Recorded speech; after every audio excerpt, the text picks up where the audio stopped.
ორგანიზებულ დანაშაულთან ბრძოლა ევროკავშირის პრიორიტეტია, სწორედ ამ გამოწვევის დაძლევის გზებზე ჩრდილოეთ მაკედონიაში შავი ზღვის ეკონომიკური თანამშრომლობის საპარლამენტო ასამბლეის სამართლებრივ საკითხთა კომიტეტის სხდომაზე მსჯელობდნენ. სკოპიეშია საქართველოს დელეგაციაც კეთი ქარდავა გვერდება მეტი ინფორმაციით.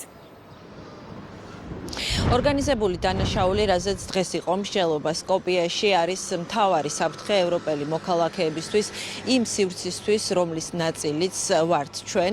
ეს საფრთხეა ბიზნესისთვის, დემოკრატიისთვის, ეწინააღმდეგება ფუნდამენტურ ღირებულებებს, კანონის უზენაესობას, აფერხებს სოციალურ, ეკონომიკურ და კულტურულ განვითარებას. ამიტომ, როგორც ქართული დელეგაციის ხელმძღვანელმა თქვა, გამოცდილების გაზიარება, რეკომენდაციების მიღება, ახალი ინიციატივები ძალიან მნიშვნელოვანია საქართველოსთვის. გამოქვეყნებულია ევროკომისიის მონაცემები გასული წლის, სადაც ვკითხულობთ, რომ ორგანიზებული დანაშაულის წინააღმდეგ ბრძოლაში მარტო ერთი წლის განმავლობაში დაკავებულია 14,000-მდე ადამიანი, გამოვლენილია ტრაფიკინგის 8,000-მდე მსხვერპლი, ამოღებულია 200 ტონა ნარკოტიკი და ასევე ჩამორთმეულია 800 მილიონი евро. საქართველოს ყველა იმ ფორმატში მონაწილეობს, სადაც არის მსჯელობა ამ საკითხზე და ღირებულება ყველა რეკომენდაცია.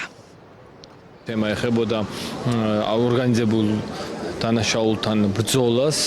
ძალიან მნიშვნელოვანია, რომ ამ კუთხით ჩვენ გავერთიანდეთ, რადგან ზოგადად მშვიდობა, სტაბილურობა არის არა მარტო ჩვენი ქვეყნის ინტერესები, არამედ ზოგადად შავი ზღვის რეგიონის ქვეყნებისთვის მნიშვნელოვანია, რომ სხვა ყველა ქვეყანაში იყოს ანალოგიური სიტუაცია. ამიტომ ჩვენ უნდა გავერთიანდეთ ამ კუთხით, გაუზიარეთ სხვადასხვა გამოცდილებები, საკანონმდებლო ბაზა თუ რა საკანონმდებლო ბაზა არის საქართველოში, ჩვენ მაქსიმალურად ჩვენი საკანონმდებლო ბაზა არის დაკავშირებული და ჰარმონიაში მოყვანილი ევროკავშირის ბაზასთან.